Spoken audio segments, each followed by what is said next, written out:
हाँ भाई प्यारे बच्चों, कल द्रव्यमान आयतन प्रतिशत पढ़ाया था। तो अब बात है कि विलयन में कि अब विलय की मात्रा बहुत कम हो और विलायक की मात्रा बहुत अधिक हो, तो उसे हम कैसे बनाते। तो इसमें तुम्हारे यहाँ से है ppm, पार्ट्स पर मिलियन, इसे ppm है। तो पार्ट्स पर मिलियन में क्या होगा कि कोई भी विलय जिसकी मात्रा बहुत कम हो और विलयन की कुल अवयव की मात्रा का अनुपात गुना 10 की पावर 9, वो ppm में सांद्रता हो जाएगी।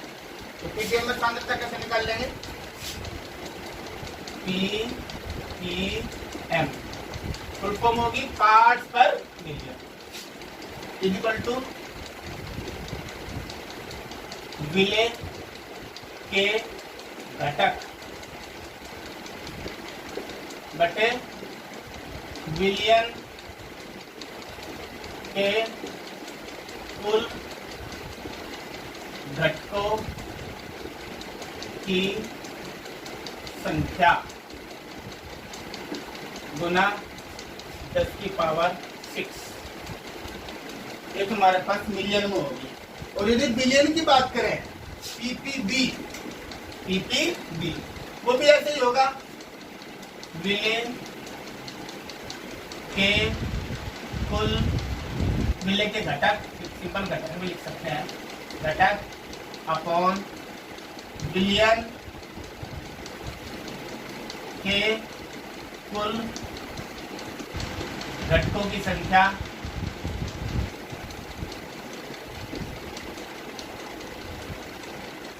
गुना 10 की पावर। ये तुम्हारे पास ppm और pp होगा। अब इसके बाद तुम्हारे पास नेक्स्ट टॉपिक स्टार्ट होता है मोलन्स। अब मोलन्स क्या होगा, यानी कि विलय के मोल और विलयन के मोलों में रिलेशन। तो मोलन्स क्या होगा, विलय के घटक वे विलयन के कुल घटकों के अनुपात को मोलन्स या मोल पर भाग होंगे। तो मोलन्स बराबर क्या हो जाएगा,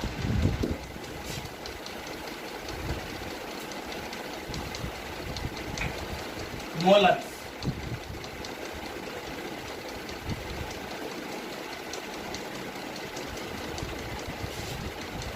विलय के मोल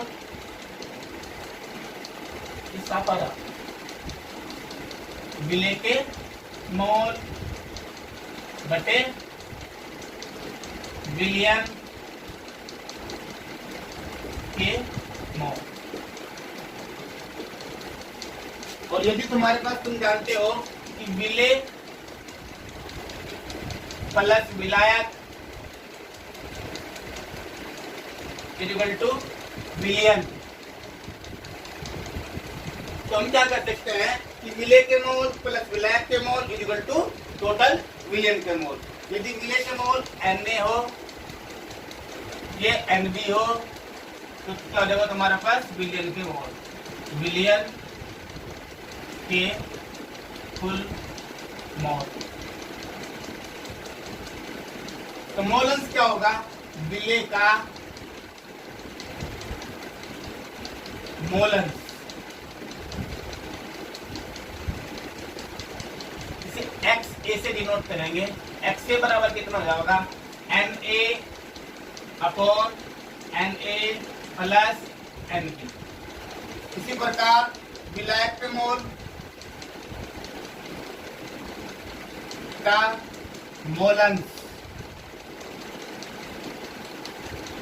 XB से डिनोट करेंगे। XB इक्वल टू कितना हो जाएगा, Na upon Na plus Nb।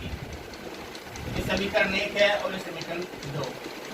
तो विलय का मोलन्स और विलायक का मोलन्स को यदि हम जोड़ दें, XA plus XB equal to Na upon Na plus Nb plus Nb upon Na plus Nb। तो क्या होगा कंप्लीट, Na प्लस तो XA plus XB equal to Na plus Nb upon Na plus Nb। Cut करेगा बन जाएगा तो हम कह सकते हैं XA plus XB is equal to 1। ये इसमें रिलेशन, ठीक है बच्चों। तो विलय के मोलेंस प्लस विलय के मोलेंस इज इक्वल टू क्या होगा 1। और यदि विलयन में एक से अधिक घटक हो, एक से अधिक घटक हो, तो हमारे पास सिचुएशन क्या होगी। तो हम मोलेंस की बात कैसे करें।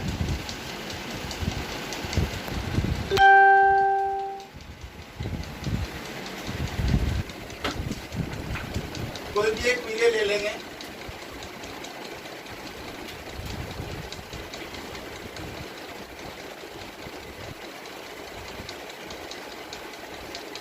का मोलेंस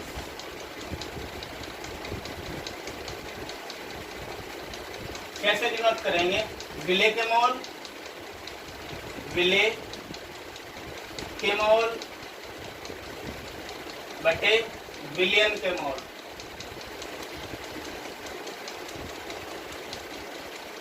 यदि तुम्हारे पास XA विलय के मोल तो केवल Na है और विलयन में बहुत सारे मोल हैं, Na plus Nb plus Nc etc, तुम टोटल का ऐड ऐसे ये तुम्हारा मोलेंस। अब विलयन के लिए एक और टॉपिक आता है तुम्हारे पास मोलरता।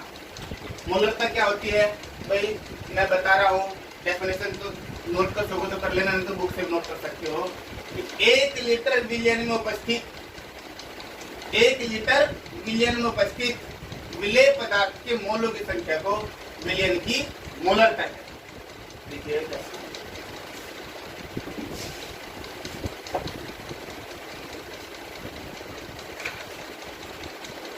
मोलरता इज इक्वल टू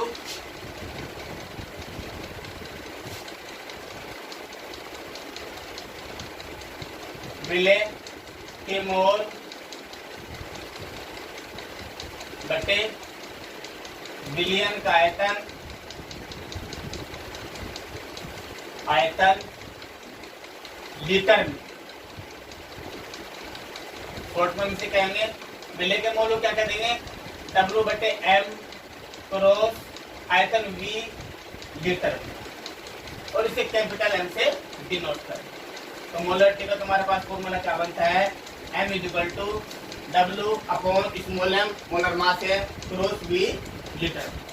ठीक है, अब तुम्हारे पास कुछ क्वेश्चन आते हैं, बाकी तुम्हें करना अपनी बुक से है, मैं तुम्हें बता दे रहा हूँ कुछ।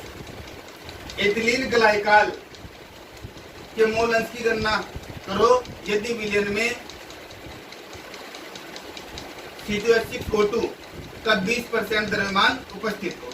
अब 20% द्रव्यमान उपस्थित हो तो तुम्हें पहले इसकी मात्रा निकालनी पड़ेगी।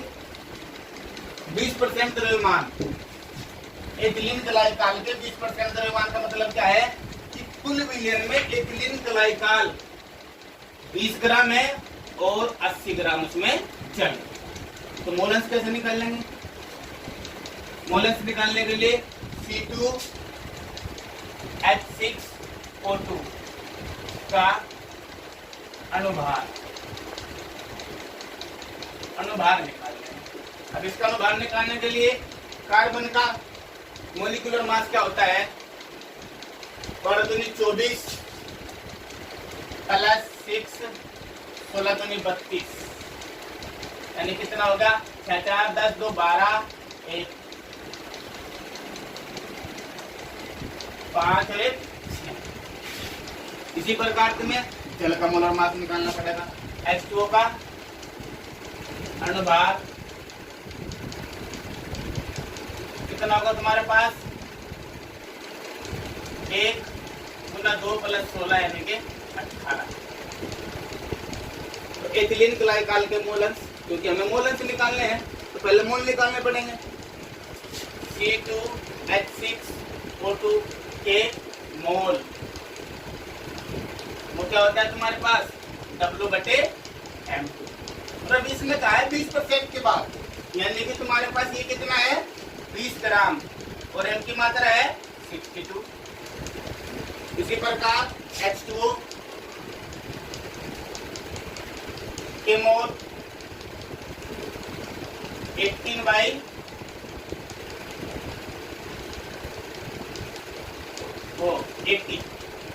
80 ग्राम बचा था ना जल 18 बाई 80। तो हमें मोलस काहे का निकालना है। मोलस पूछ रहा है तुम्हारा एथिलीन ग्लाइकॉल का। तो C2H6O2 का मोलस बराबर कितना हो जाएगा NC2H6O2 upon NC2H6O2 plus NH2। ये वैल्यू रख दो भाई इसमें 20 by 62 plus 20 by 62 plus 80 by 80 cross multiply कर लो इसका 20 by 62 upon 20 cross 18 plus 80 cross 62 upon 62 cross 18। ये तुम्हारा 62 से कैंसिल हो जाएगा, ये ऊपर चला जाएगा। तुम कंप्लीटली क्या कहेंगे 20 क्रॉस 18 अपॉन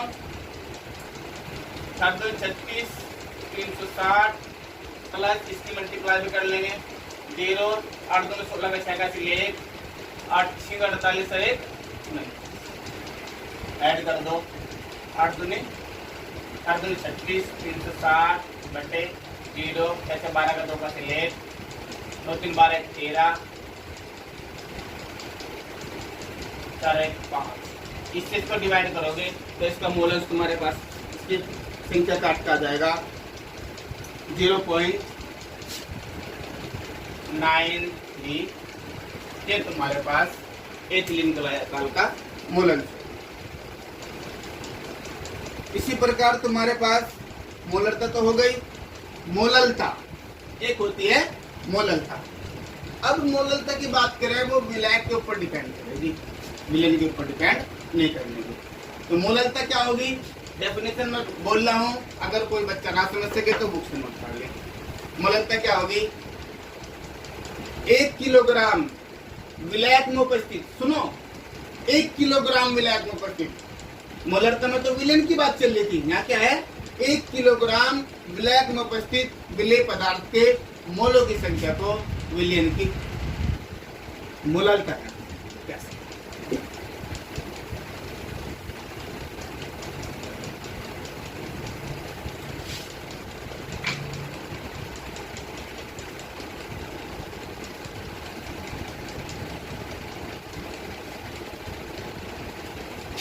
मोललता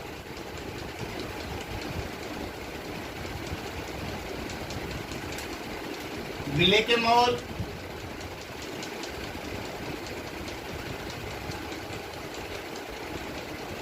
बटे विलायक की मात्रा केजी। विलेय के मोल क्या होंगे W बटे M क्रॉस कैपिटल W इन केजी। और ये तुम्हारे पास इसे भी हम कैपिटल M से भी डिनोट करते हैं। ये तुम्हारे पास मोलरता। ठीक है, तो इसके कुछ क्वेश्चन है बच्चा, आज करके देखना, कल तुम्हारी एक्सरसाइज कराएंगे। आज के लिए